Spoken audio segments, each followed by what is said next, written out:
8 point. So that your presentation is not seen. Can't see it. No. You can't see your presentation.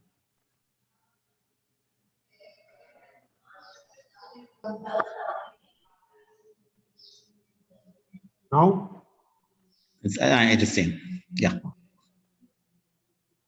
Maybe you can come to the slide mode. Yeah. Yeah, perfect.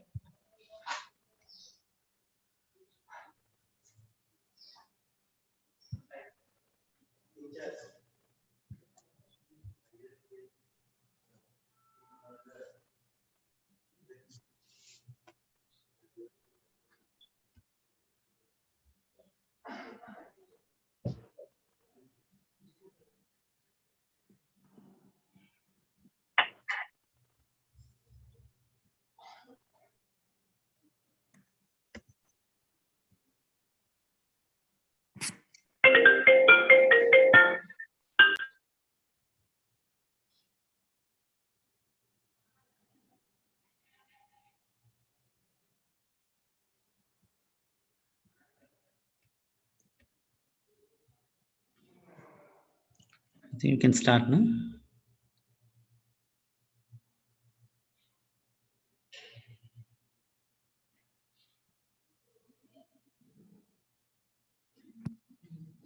Yeah. Should we start? Yeah, I think so. Yeah. Yeah, Siddharth, let's start. Yeah. All right. So, good evening, all. Welcome. Slide mode, you can come there. Slide mode. Welcome to the second webinar on the new interdisciplinary master's course in environmental studies, conservation practice that ATRI and TDU are collaboratively offering. My name is Siddharth Krishnan. I am the convener of ATRI's Academy for Conservation, Science and Sustainability Studies. I'm also a faculty at ATRI. I teach environmental sociology and environmental history. So let me give you a brief introduction to this course. Also, this course's interdisciplinary legacy, right? Something that ATRI kind of experimented with, something which was expedient, right? Something we experimented with about 12 years ago. At the same time, when TDU was also launched, right? So in a way, ATRI and TDU are kind of natural partners. We go a long way in terms of our research collaboration. But ATRI, as you know, is an interdisciplinary institution, and TDU is transdisciplinary, right? And there are mutual synergies. When you say interdisciplinary, we're talking about conceptual and methodological crossing overs between natural and social sciences. But what TDU is also trying to do is transdisciplinary. It's going beyond disciplines and engaging with a host of non-academic actors, right? And ATRI also do that. So a lot of synergies, right? So we decided to launch this course, and this course is, built on a certain legacy. But let me just quickly introduce the conservation practice master's course, right? So the vision is to kind of address conservation problems and human well-being issues coupled with conservation problems in an interdisciplinary manner, and create this environmental leadership for the future, which is adept both conceptually but also practically in addressing, understanding and addressing conservation problems. And so, as you know, it's traditionally organized across 4 semesters like any other master's program. But the first semester is your kind of your foundational conceptual analytical semester, right? This is where we give you an interdisciplinary foundation across natural social sciences. So ecology, environmental science, sociology, environmental sociology, and ecological and environmental economics, right? And the second semester, and we'll give you a little more details, is what we're calling our experiential semester, where there will be a lot of, besides your classroom sessions, there'll be a lot of hands-on engagement around conservation and sustainability issues ranging from carbon mitigation and adaptation, urban biodiversity, right? I mean, rural biodiversity, biodiversity assessments, uh, assessments of water quality in, across water bodies like rivers and lakes, etc. So we have a huge list of exciting hands-on things which we have planned for the second semester, and more of that if and when you choose to join and get through the program, right? The third semester is what we're calling our immersive semester, right? Where you will have sectoral immersions across government departments, corporate sectors, academic institutions, and the CSO or NGO sectors, right? Where a lot of skills you actually learned in the second semester would come in handy, right? And finally, the fourth semester is dedicated to not just your traditional kind of research master's thesis work, but also a very rigorous internship in a sector of your undertaking, right? So we're talking about a combination of foundations, perspectives, domain skills, knowledge, and electives. So just a quick, so we have the details in our website. You can please check them out. So the first semester, besides ecology, environmental sociology, science, environmental science, and environmental economics, you will also have a basic English course, especially for the benefit of students whose prior kind of learning was not in English, but also, in a world which is so in the digital era, when everything is about, transactional exchanges in language, right? So I think just about any one of us would appreciate this short English course. Then you also have basic math skills, right? Basic quantitative skills, yeah, and research methods across qualitative and quantitative social and natural sciences, ranging from just a whole host of methods, from how do you lay ecological plots to how do you do ethnography, right? That's a whole range of. And then you have your remote sensing or GIS, which A3's ecoinformatics lab has, and faculty who kind of participate in the lab's activities, they will offer this course to you. And so I'm not going to run through all the courses. I mean, you're there. You can see it on my screen. You can also check it out in our website, right? So in the second semester, what we call experiential semester, besides doing all the fun on-ground stuff, right, in farms, in forests, and in lakes, you would also be, learning, a lot of, interesting and substantial topics in say, conservation ethics, or how do you do research in an ethical way, right? Or what is plant ethics, right? So what is animal ethics? So should we, can we kind of conflate animal welfare with wildlife conservation, right? So very interesting topics, right? And political ecology, the role of power in conservation schemes and programs, impact assessments across sectors, right? Food systems, especially traditional food systems in India, ecosystem services and water resources, which talks about the water quality, right? Like I said, more of these details are fleshed out in the website. The third semester, while you do your immersions in any of the sectors, you will also have a lot of classroom sessions, including in across domains such as climate change, ecological restoration across agrarian and ecological landscapes, and maybe even riverine landscapes, various approaches to conservation, modern, traditional, trans, boundary, etc. Right, and also natural historical skills, which will make you build your capacities as identifiers of plants or kind of observers of birds, and also maybe observers of phenology, which is when flowers, when they bloom, when they do not, what climate change is doing to it, etc. Right, and also cultural diversity and traditional ecological knowledge in India and other southern tropics in the world. More importantly, project cycle management. How do you manage an outreach project? How do you manage an academic project? How do you manage, say, a restoration project? And then, also the third semester, you will have a lot of exposure to transdisciplinarity, right? What we mean by transdisciplinarity, what we mean by effective advocacy to, say, policymakers, advocacy across societal actors, right? And adaptive learning. And the fourth semester, you'll have the master's thesis internships. The master's theses will happen across A3's communication, community conservation centers, and also the field centers of TDU, right? These are the Eastern Himalayas, Western Himalayas, Western Ghats, Eastern Ghats, Central India, especially Western India.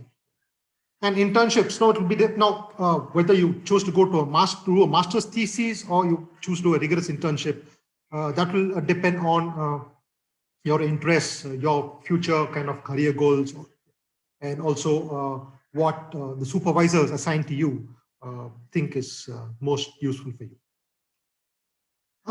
As for the fee structure, you must have seen it in the advertisement, right? It's very competitive, especially for two institutions coming together and offering a course which is not just classroom based, but which has a lot of external opportunities, right? A lot of networking opportunities, and we've been working on networking opportunities, and we will advertise it soon. And I think the advertisement and the website will also tell you we have a bit of flexibility in how you pay your fees. And if you look at facilities, right, you have within TDU's campus, they have a lovely campus full of medicinal plant diversity, right? And they have a very interesting health facility, which combines traditional and modern scientific medical knowledge, right? And you also have the labs in A3, the water lab, the entomology, the insect lab, the water quality lab, the plant lab, right? And A3 also, like I said, has a lot of these community conservation centers. The photo to your right is in the Kalakad Mundanturai foothills in Tirunelveli, and also the photo to your kind of bottom right is our field site in the Biligiri Rangasamy Betta Tiger Reserve, right? So during semester 2 and 2, but definitely in the last semester, if you choose to do a thesis work and in this particular landscape, you can get to visit this place, which actually A3 started with way back 25, 26 years ago. And if you look at the teaching faculty across TDU and A3, and you can check out our websites, right? You will see sheer diversity across disciplines, from natural resources to taxonomy to water management to gender-based water linkages to kind of environmental sociology and plant ecology and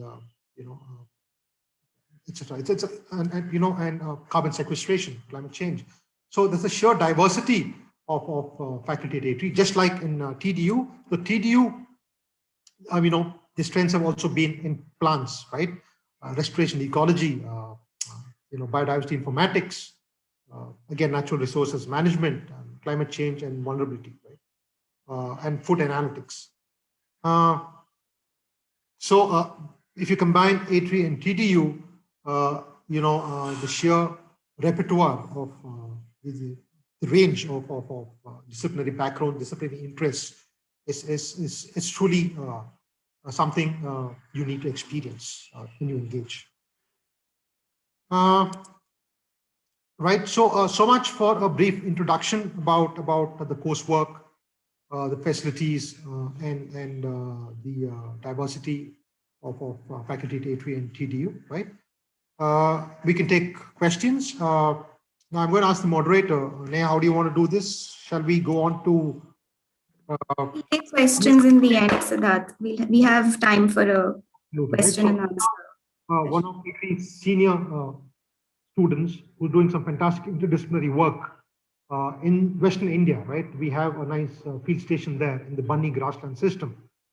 Ramya Ravi, who combines restoration ecology with environmental history to kind of national resource economics in a work on landscape transformation in the Bunny, right? So Ramya, over to you. Thank you, Siddharth. I'm going to start sharing my screen.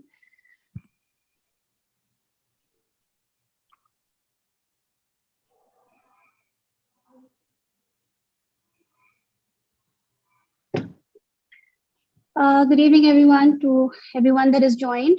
I'm going to be talking to you about Bharati Landscape, my PhD field site, one that I largely consider a very complex social ecological system where I've applied interdisciplinary lens to disaggregate this landscape. And I will be using the Bharati Landscape as an example to demonstrate to you, the attendees, potential applicants, how this master's program will help you address complex social ecological issues in the landscapes of interest and broaden your perspective on conservation in general. The flow of my presentation is by and large straightforward. I will set the context for what can be broadly considered interdisciplinary framework. I will toggle between what I call for the purpose of this presentation, telescopic and microscopic modes. I'll explain this a little later.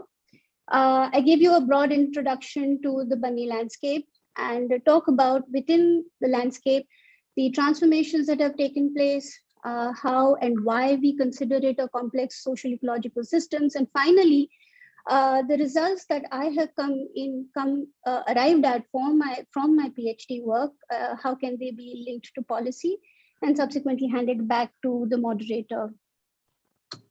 So far as the context is concerned, within the interdisciplinary framework, there will be an interaction between various disciplines. For the sake of demonstration right now, I've considered ecology, economics, and sociology. And when you consider environmental problems, issues, and concerns, what you need to consider is, while we start out, do we understand enough to know what actions to take as far as the system is concerned?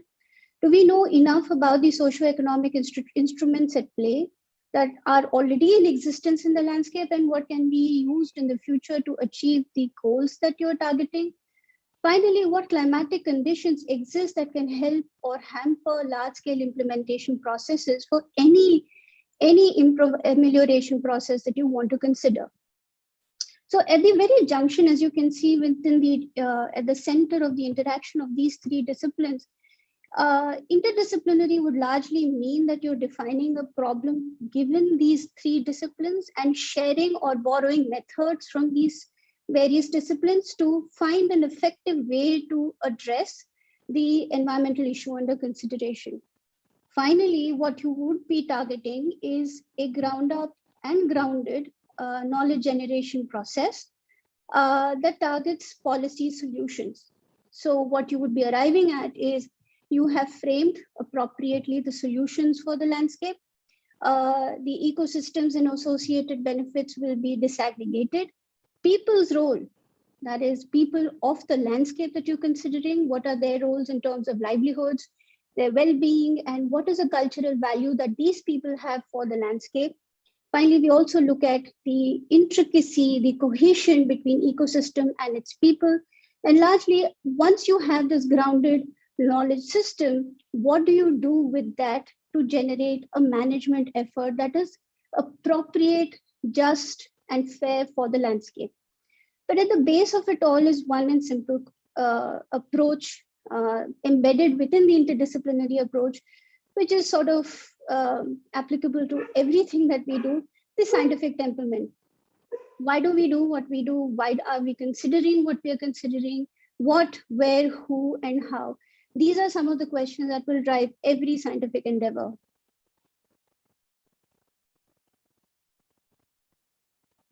Once we have defined a problem, developed a methodology, we look at, we start, why do we need to do what interdisciplinary, why do we need to apply that lens? Largely because no system is as pristine as we think it is. There are people present in the landscape. These systems are often called social ecological systems, where there is a strong social element, there is a strong ecological element. Both of these interact, and that is why such systems require our attention from an interdisciplinary point of view. Because systems in India, especially in India and majority of the developing nations, talk about social ecological systems where fair and justness is extremely embedded in our approaches towards scientific examination. When I said earlier about telescopic view and microscopic view, largely telescopic view is taking an eagle eye view of the landscape, and microscopic view takes into account the nuances embedded in the landscape and reveals the intricacies. I will toggle between these two to demonstrate my point as we move along. I now introduce the Banni landscape to you. I know that so far we've referred to it as a landscape, but essentially Banni is a grassland. So Banni is located in Kutch district of Gujarat, India. It is, as Siddharth mentioned, in the westernmost point of India. You're very close to the Pakistan border.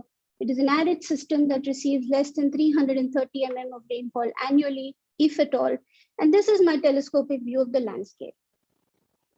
Further to that, there are 40 native grass species, if at all it rains, that resurges in the system. But Banni is also complex because it has distinct wet and dry seasons, by which I mean that the system is entirely and wholly, in terms of productivity and economics, heavily dependent on rainfall, which is why we call it an arid grassland system. Interestingly, the landscape is also home to centuries-old nomadic pastoral system, the Maldharis. For those of us who are interested in etymology, Mal means livestock and Dharis means owners, so Maldharis. Also a landscape very unique in terms of wildlife, because the landscape boasts of several different types of endemic species, and perhaps the only landscape that has all four canids present in the landscape. So why are we talking about Banni as a complex system? There are two typical, very critical events that transform the landscape. First is an ecological transformation which took place because of the introduction of an invasive or an exotic species called Prosopis juliflora that soon became invasive. The plant was introduced sometime in 1960s by the Gujarat Forest Department to tackle growing saltwater ingress and also what can be called as tackling desertification. The other major social transformation that took place in the landscape is amalgamation of Banni landscape into Kutch district, and Kutch is a part of India, thereby cutting off Banni from its cultural counterpart, the Sindhi part of Pakistan. I'll be following the ecological transformation trail for the purpose of this presentation. Following the introduction of Prosopis juliflora between 1960s and present, the dominant narrative has been that because of saltwater ingress and the excessive greening drives that were undertaken by forest departments of various states, Prosopis juliflora was introduced to many arid systems, primarily to tackle also the drought conditions and demands for fodder.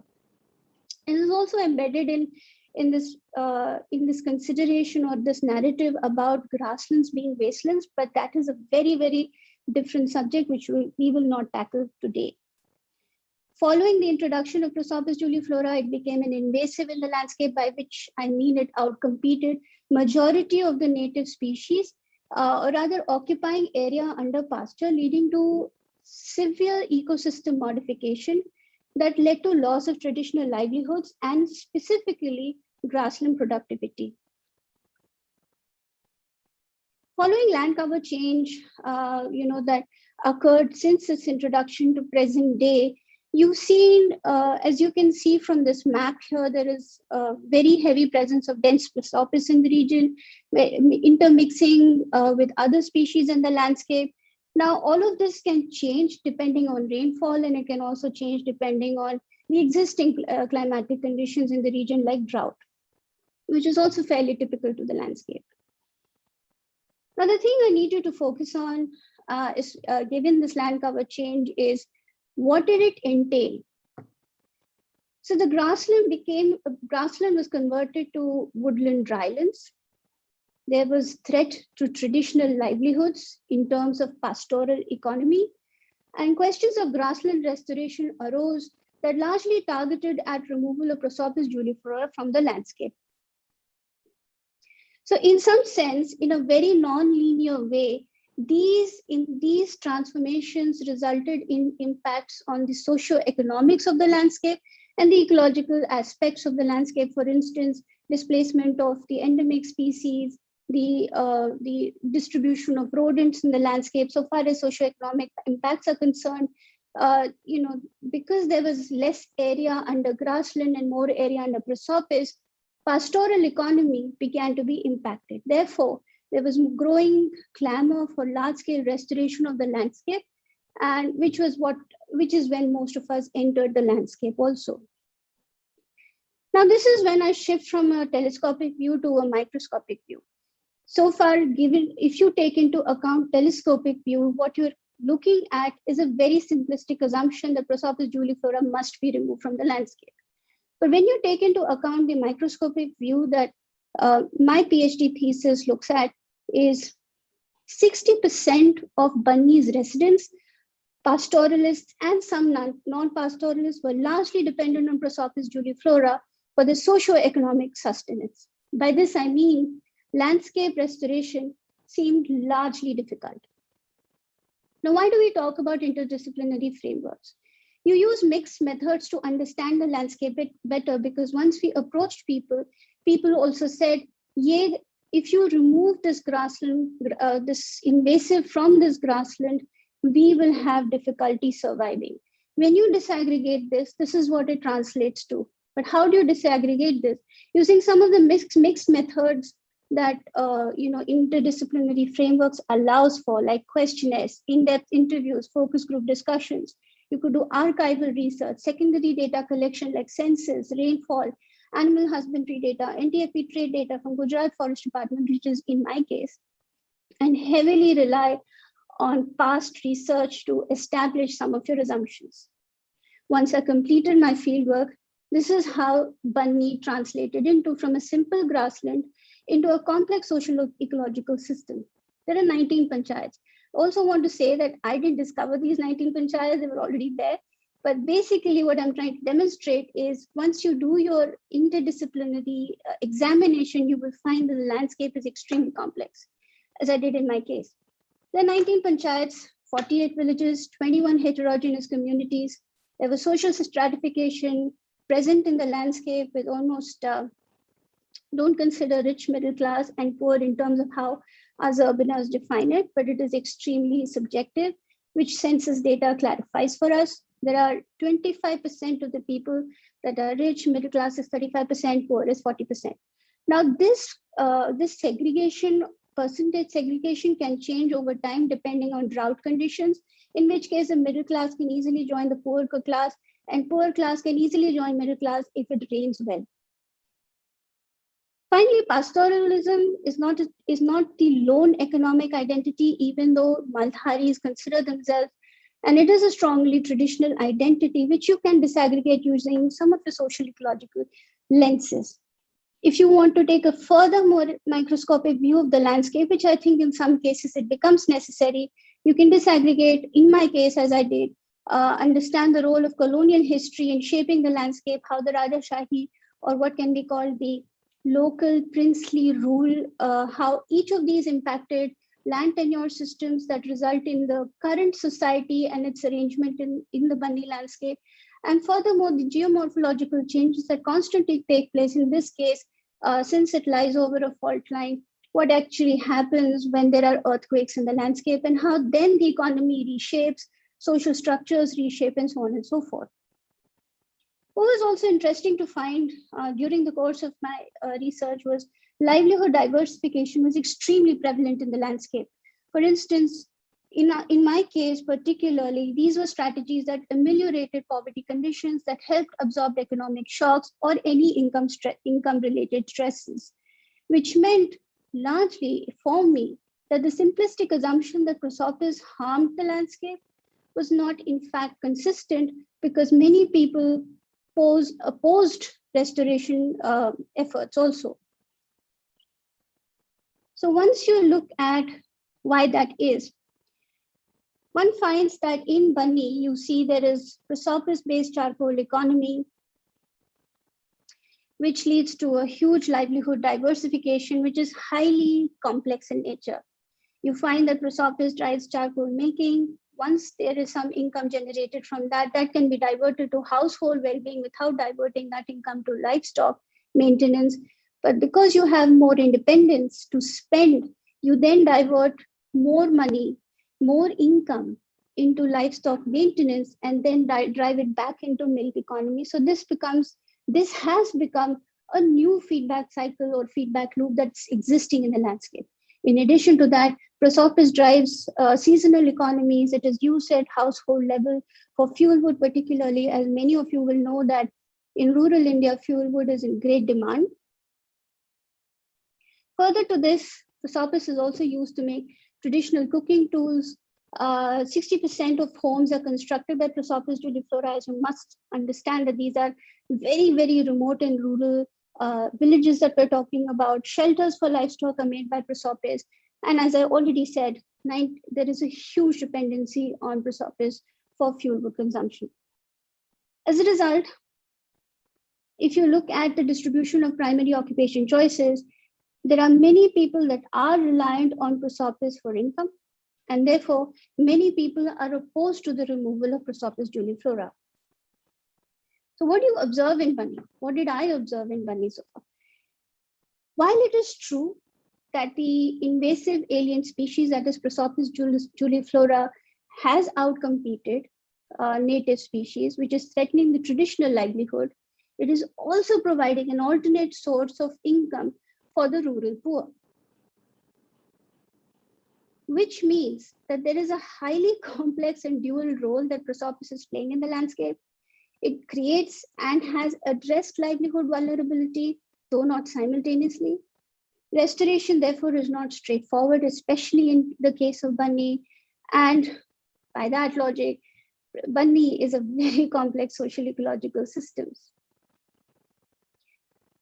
Now, once you know what you know in terms of telescopic view and microscopic view, once you've applied interdisciplinary lens, and talking about the results of my thesis is beyond the scope of this presentation, but let's consider this based on what you know. Which viewpoint would you consider? The telescopic view or the microscopic view? Must Prosopis be removed from the landscape given these perspectives? What about the species, especially the endemic species? What about people? Who do you think is more important? Can and should Bunny be restored?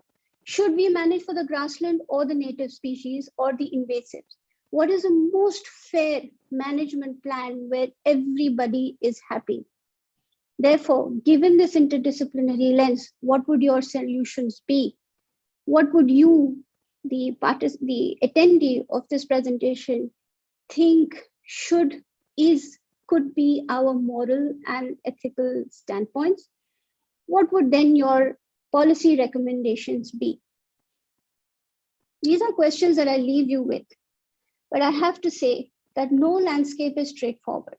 Complexities are embedded in each of these landscapes, which is up to us to disaggregate. Understanding a landscape holistically is rough waters. Believe me, when I say this, it is extremely rough waters.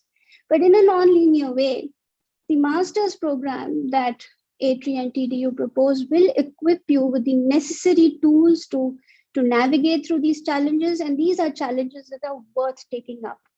Having said, I thank you for your attention, and I hand it back to the moderator.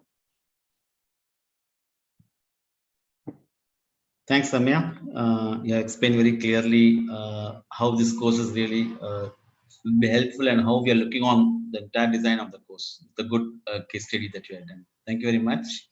Now, Thank you, now I invite any questions in the to the participants, and from the participants, one question which has come, which I could see is that I have the following queries. How will the interviews be? What is expected from the candidates? Siddharth, you would like to take this question? Yeah, sure, Karim, and thanks. Right. So Harshit is asking us how will the interview be? The interview is for about 10 or 15 minutes. It will engage at length with your statement of purpose, right? What you want to know about conservation sustainability, what you've done, if at all you've done anything in the field of conservation sustainability. What do you expect from A3, right? Some ways we will engage with through the statement of purpose, but we will also talk to you about your basic bachelor's degrees and the kind of courses you took, right? And yeah, so and also the overall assessment of fit, of purpose of fit within an interdisciplinary organization, which in partnership with the transdisciplinary organization is offering this very novel and unique program, right? So it will be a very friendly interview, right? We are here to talk to you, to have a conversation with you. It's not an interview, it's a conversation we have. Yeah. So the second is, how many questions are there in the online exam? Is there a negative marking? There's no negative marking. The exam is full of multiple choice questions. And I think, we're not just going to grade you for the exams, right? So there is the exam, there is the statement of purpose, there is the interview, right? So it is across this repertoire of evaluation kind of platforms and techniques that you will be, evaluated for fit to the course. When will the results of the first phase of applicants be released? After the second set of people are done with the, before that, yeah, or before that? Yeah, so TDU and A3 have adopted this kind of rolling kind of admission basis. So when the first round of applicants have taken the exams, have finished the interviews, they will be communicated with in a couple of days. Yeah, I haven't read anything in economics, policies, and some parts of environmental sciences. So any advice for these topics for the exam, will it be helpful? Yeah. Read the newspaper, popular journals like The Economist, read the business line, look at Wikipedia on ecological economics, environmental economics, look for blogs, right? So you don't have to need to plunge into research articles to understand, to take this exam. So this is, the questions will be very, very fundamental at times, and questions to make you think, right? It's not to kind of challenge you and see to it that make things tough for you, but it's to make you think. On which platform the exam is going to be? It is on Google. Yeah, it will be on a Google platform. Especially Google has for colleges and schools, they have a platform called Proctor, right? So the exam will be monitored through it, and half an hour before the exam, we will give you a short introduction to the platform and make things as easy as possible for you to take. Yeah. The difference between dissertation and internship, it's very clear that internship is something which you are linked with an institution or a company or a thing where they give you a standard things that you need to do, and you spend that 6 months or 4 months or whatever the time that you're going to spend with that to another organization is a internship. And if you see, a dissertation is something, the concepts that you take around and you go ahead and do that work and come and submit. Am I right, Siddharth? Is there anything you feel? Yes, absolutely, right. So, so again, our second semester, the first semester we're calling it foundation analytical semester. The second semester is called your experiential semester. The third semester is sectoral semester, right? So when you do this immersive semester.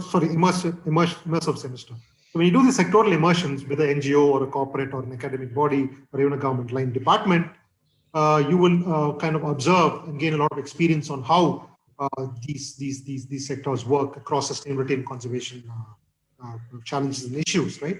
But the final semester, so it will be you can either choose between a rigorous fieldwork based master's thesis or a very rigorous kind of internship, larger internship, a 6-month, 4-month internship with any of the sectors, right?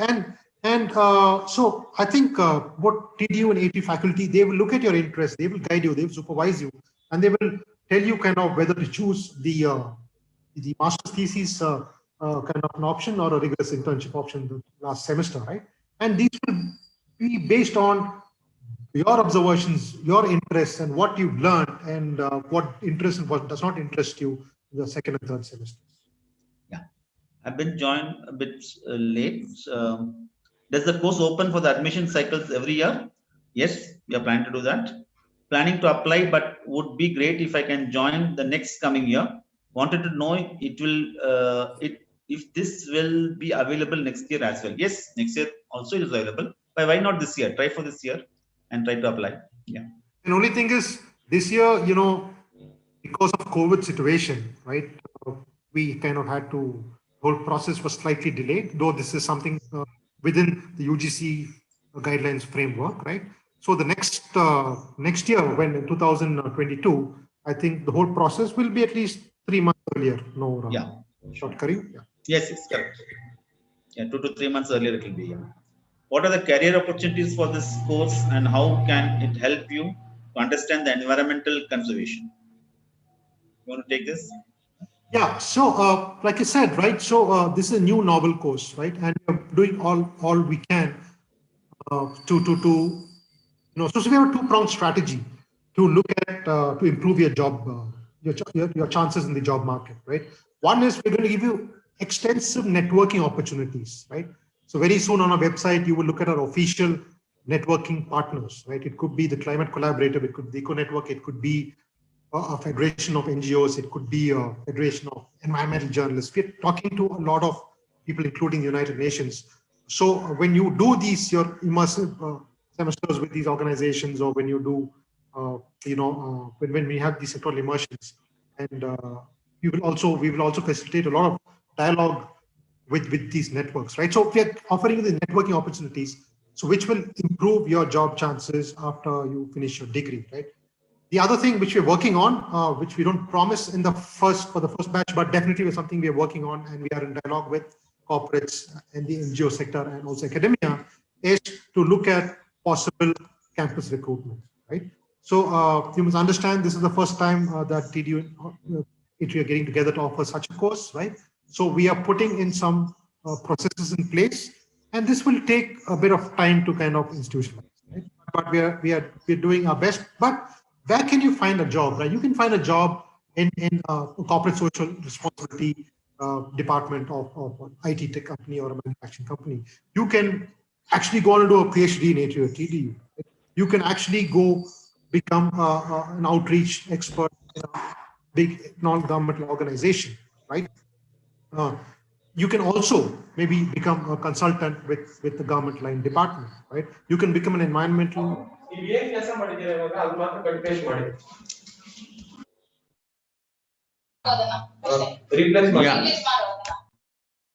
Yeah. Also, we are also trying to, talk with different UN agencies in such a way that can we take this? The courses has been ongoing? Can they also be coming on for recruitment? All that we are trying out. As Siddharth says, we are not promising for the first batch, but we are rigorously, honestly working on towards this in such a way that our first batch students, because we are the first group which is going to come out, and you will be our alumni for the entire other courses on that.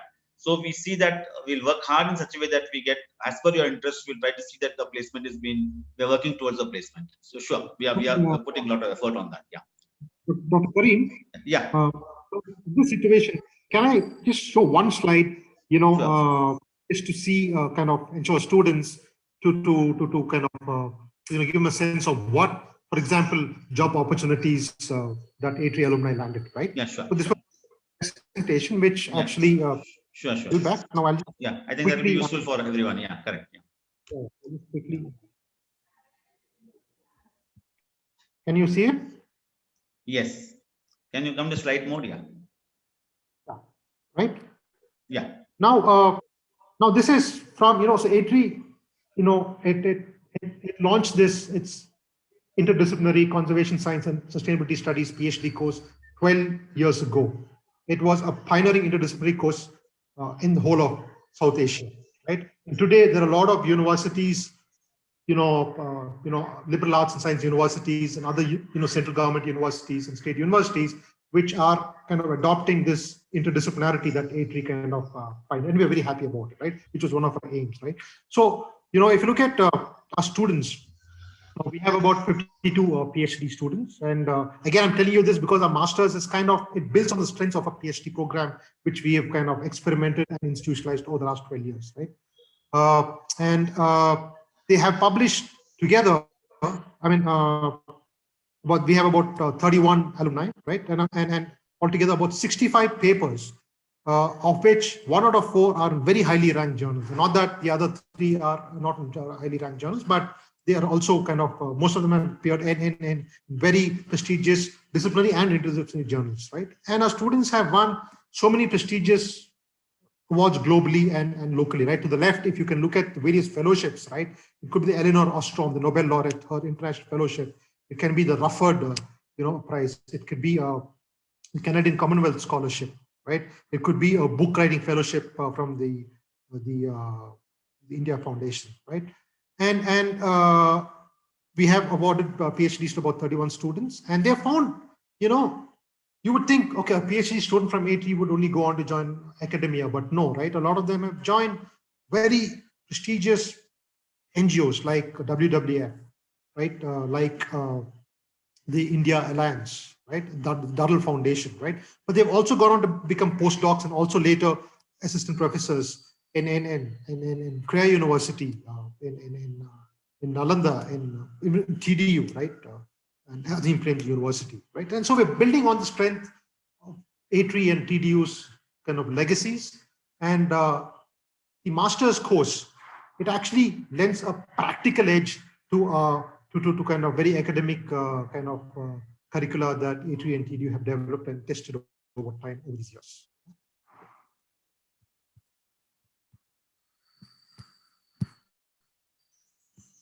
Yeah, thanks for that. Yeah, you should also say, know that, can you come out to that from the presentation mode? So that can you come out of the presentation mode? Yeah, just trying to. Yeah, you should also, what I'm trying to say is that you should also know that A3 and TDU are the institutions which are already having a lot of projects, trying to work on different project aspects, and some are also taken within the institutions, and some with the projects that as a legacy that we have in the network. But we prefer that you go out and contribute the knowledge that you have and see that how really this has been, helping the betterment of the country and the society. That's the main thing that we have in mind. Yeah. So now, next, yeah.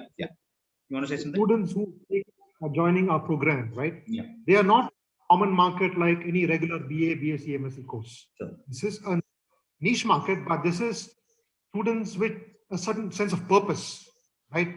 To understand conservation sustainability challenges and have the urge to do something about it. Yeah. So the next question is that what are the, yeah, that's fine. Will the application, with the applicants, how do we apply from Nepal? Is there any scholarship for SARC? From Nepal, as you know that TDU also is been registered under the foreign FRAO, that is where legally where from the SARC countries the students can come and study here. In the case of recognition is concerned, no issues. But in the case of scholarship as concerned, your country gives a scholarship, mostly in the case of SARC countries, where you can apply for that scholarship and come here. But we don't have any at this stage any scholarship at this end. But we are working on for the scholarship part. But at this stage, we are not promising any scholarship. Yeah, because this is for, I think, Ramya. There's a question for you. Because Prosopis junifolia is a massive and invasive, is it a local alternative for species which can help communities in generating income in addition to being a local species? This is for you, Ramya. Thanks, Dr. Kareem. There is again no straightforward answer to that question. There are a lot of local species, especially Acacia nilotica, that can serve the purpose of fuel wood generation. However, it is a slow growing species, and there is a very historical reason for why Prosopis julicura was introduced in these landscapes, because it is drought resistant. It can survive water scarcity. And so large scale introductions happened during the colonial era, and That is why it is considered extremely robust in these landscapes. So there is no local alternative as such, because what you find in grassland systems are few trees as such, and these few trees serve other purposes. And so the straightforward answer to that would be no, there is no local alternative for Prosopis juliflora. Yeah. Thanks, Samaya. Is there any age limit for the? Is there an age limit you're asking for the course? I don't think so. But generally, there's after the MSc, BSc course and certain age they apply. But generally, we don't have any age limit for this course is concerned.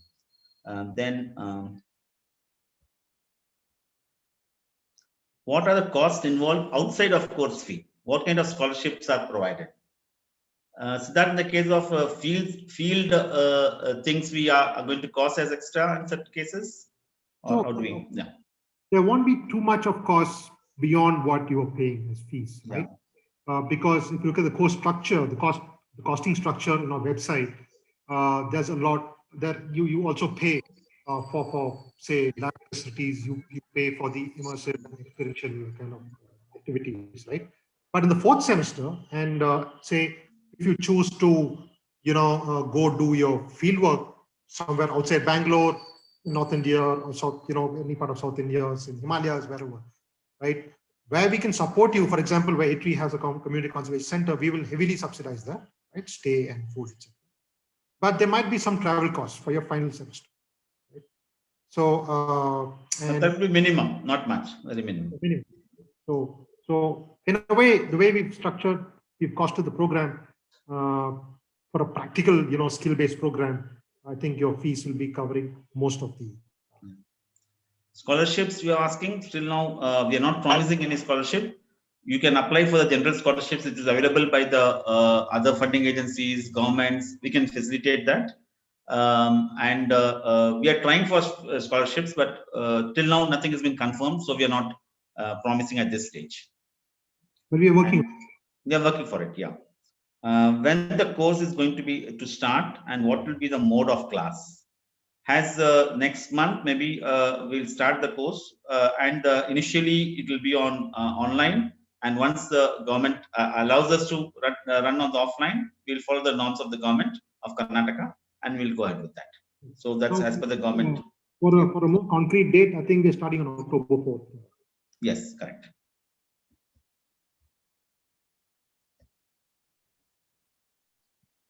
What kind of jobs can we apply for such an interdisciplinary degree? Will there be a mentoring program? So jobs, I think Siddharth explained very clearly what kind of jobs can be applied. He explained very clearly on that. Will there be also a mentoring program that will help to select the best course for our career? Mentoring program. Is there a mentoring program? Definitely. So not just, ITRI and TDU faculty who will be there to speak to you, but are also our senior PhD students, right? But we will also, intermittently, we will get experts from across the sectors to come have a chat with you, right? And to talk to you about opportunities which exist, which can be created.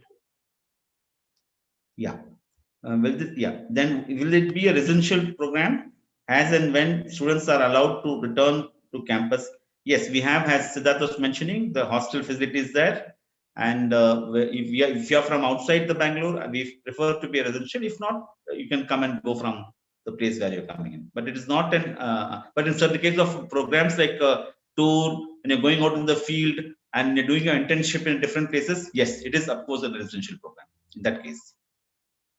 That you want to add something? Yeah, so I think someone had a question. The first semester, we're going by UGC guidelines, and it will be an online semester.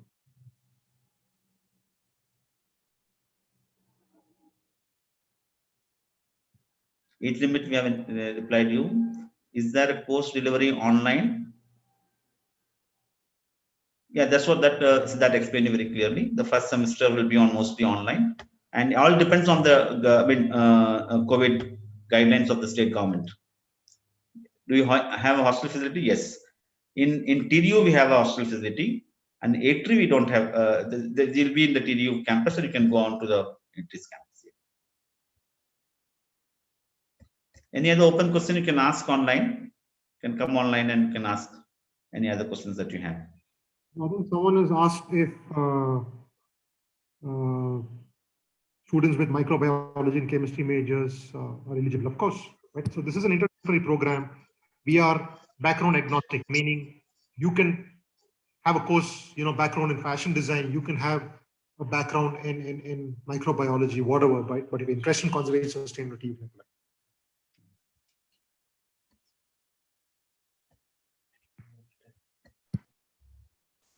Hello, sir. Am I audible? Yeah, sure. Yeah.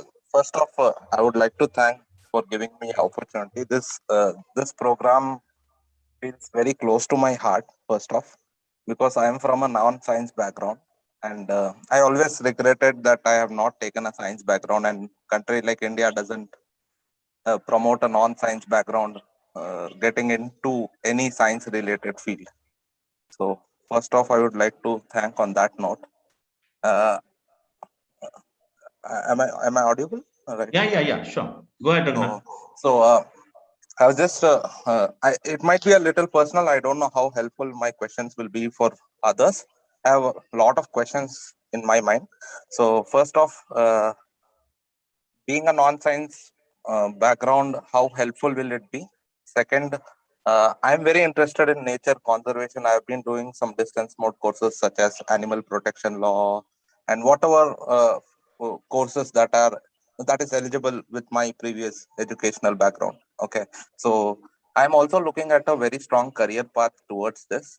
And he has actually, sir has already explained about the career opportunities and possibility of placements and other things. But will we doing a full-time course like this? Will we be able to do some other part-time jobs as well? Because I'm currently a working professional and want to change my stream. So will it be possible for a person like me to like join the course and get some job as well on a sideline? It's just too personal, but if you could answer that. Yeah, Raghunath, see, the first question she is saying is that the degree of other degree which not of science, not an issue, because if you see the design that we have made, our first semester is to all the basics to understand exactly what this entire science is. That's what we are designing in our first semester. For your question number one, so no issues on the case of other degrees. We have of other completely different degree people joining the courses and learning on with the help of the courses and trying to shine very well. We have like that, good examples are there. So degree will not be an issue. Your interest is very important, and the more that you're trying to learn is the learning skill of yours is very important in this case, because our design structure is like that. Second point is that now to earn and then to study, see the assignments, the work, the thing will be so heavy because you'll be fully focused. This 2 years will be completely on the work, I mean, on your studies as concerned. How will you try to, I mean, earn and I mean, work and then study is something which I'm not aware of, how you're going to prioritize that and things. That I don't know. What's that? What is your view on this second point? Yeah. Dr. Karim and Raghunath, so I think the West, we have a model, especially in the PhD level, but also sometimes the master's level, do some part-time work, which does not actually kind of clash with their class hours, right? They might work on the weekends or whatever, right? These days, there's a lot of online work opportunities too. But this is a regular course, it's not a correspondence course. So you need to come to class. True. There's no compromise on that. But beyond that, if you think you can actually work part-time and support yourself, then that's up to you. It's about how you manage your... Sure. But the course will be tightly packed. Yeah, that should be very clear on that. Sure. I just wanted to get on that, how tightly packed it is, and will there be you have assignments, you have classes, regular, as Siddharth was mentioning, regular classes within that time, because the regular class course, then your field work will be there, where you need to go, collect data, bring, analyze. This is a part of the entire curriculum. If you see the design, which that showed in the second slide, you can see that as concerned. And then your internship will be at the end of the 4th semester. So there you have to spend in an institute or in an organization or in a work or in a field area on which whatever the topic of your interest you're going to work with. So these are the things which is there. And with this, and of course, there will be assignments given Readings will be there, where you have to read research articles, come out, discuss, talk on that issues in which you're going to work on it. This sort of things will be there. Not tightly packed, this is what exactly the design is. So every mentor who's going to take you the part are all highly expert. Have you seen the names which you're mentioning?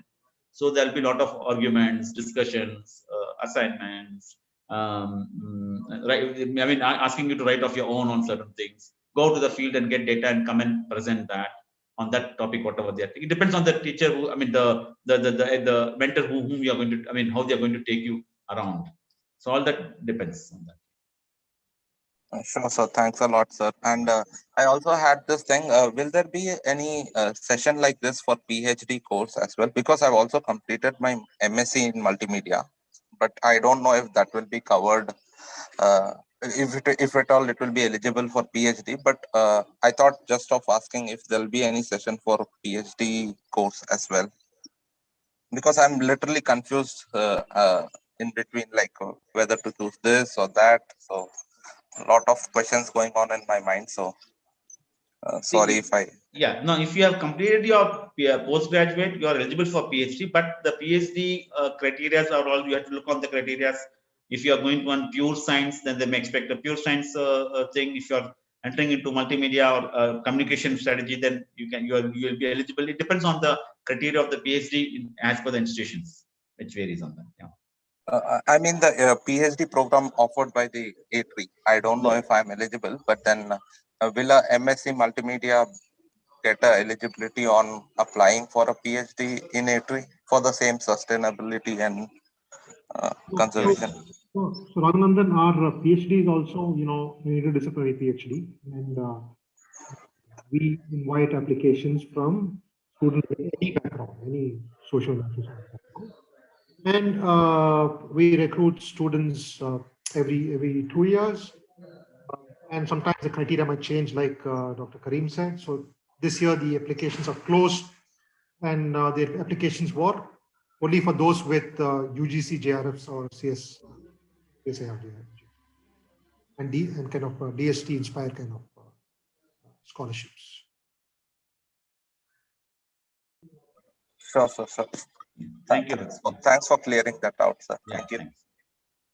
Anyone else would like to? Any questions you have? In the case of course details. I think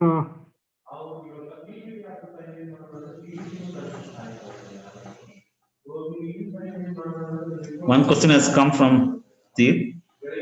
Hello, I am a student of environmental science and wanted to know what kind of practical approaches will be there in the course. The entire course is on the, if you see the course title itself is on conservation practice. It's exactly what the practical thing which we are trying to bring out in this. So the entire course is practical. Yeah. When we spoke about it, I think, right? Yeah, we spoke about it. Yeah. How we are going to take it.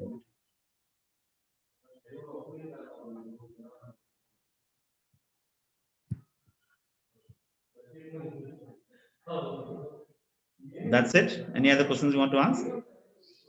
Yeah, fee structure is different for Nepal and same for Indians, or same for as in, no, we have given, if you see our website, we have clearly given the structure for Indian students and outside students. Very clearly we have given. You can look on your website.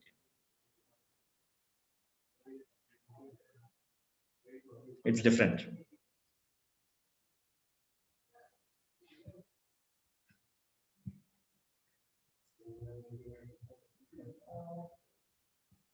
Did you provide accommodation for outstate students? Yes, we have hostel facility. You can have a look on it and surely we'll do it. What kind of assessment can be expected of in courses? Will there be a written assignment or exams? See, this depends on the person who teaches the course. So they have their own. We have a general guidelines for the assessment as concerned, but the person who takes the course decide exactly on what way they want to assess the entire thing. It may be sometimes if they want to have exam, they will have exams. If they want to give assignments and take a call, that's fine. Or if they want to have different programs like quiz and other activities, they can decide on that. Or they may give a project and say that go ahead and do and come and we'll evaluate on the project. All depends on the person who takes the class, and general guidelines will be given by the university how it can be evaluated.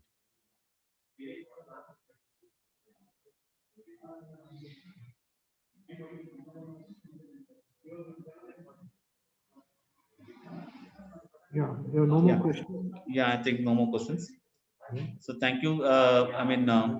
Rush fast for applying it and see that you join the course fast. Yeah, so because we have very less days to do it. Because our first phase is almost we are planning our exams and interviews, and we have already started the process. We want to complete for second phase, and by October we want to start the course fast. Opportunities to work with A3 ongoing projects post course completion. Yes, that's what I mentioned. I spoke to you that very clearly that both A3 have a series of projects. Did you also have a projects? So there's a chance on the process of if it is within the MSc, something which is there, we don't know. We are not promising anything.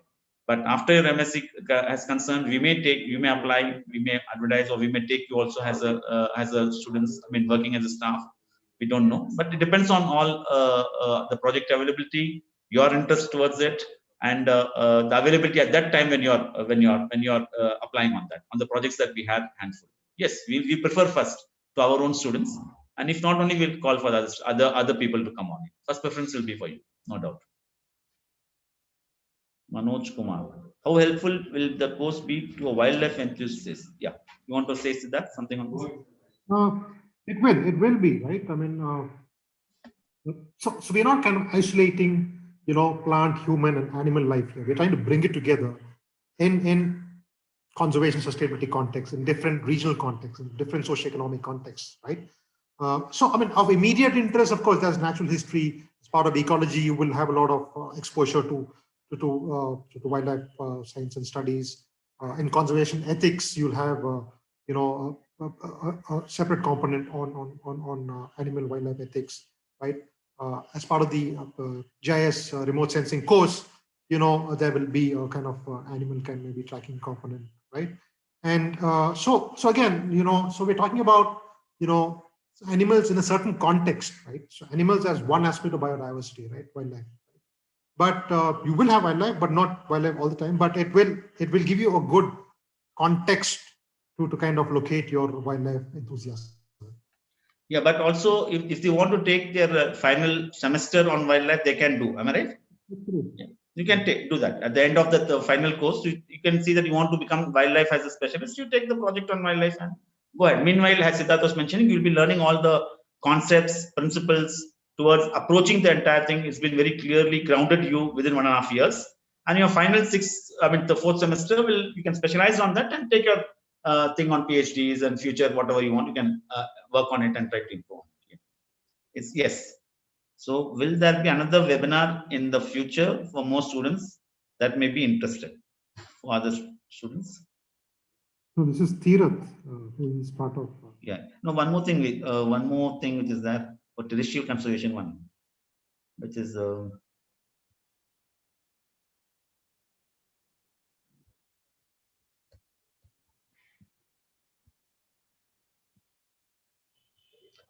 most topics discussed have revolved around the terrestrial conservation. Does the course cover marine conservation too? Yeah, so we will definitely have riverine kind of conservation as a component, right? As of now, there is no very strong marine kind of component, but we are also looking to offer a range of courses for which you can take as electives. Definitely, marine conservation has a good chance of being one of the choices. Yeah. Other webinars, yes, I think we have planned for some more webinars. We'll inform you the date and time once we have, listed out the next webinars also. Yeah.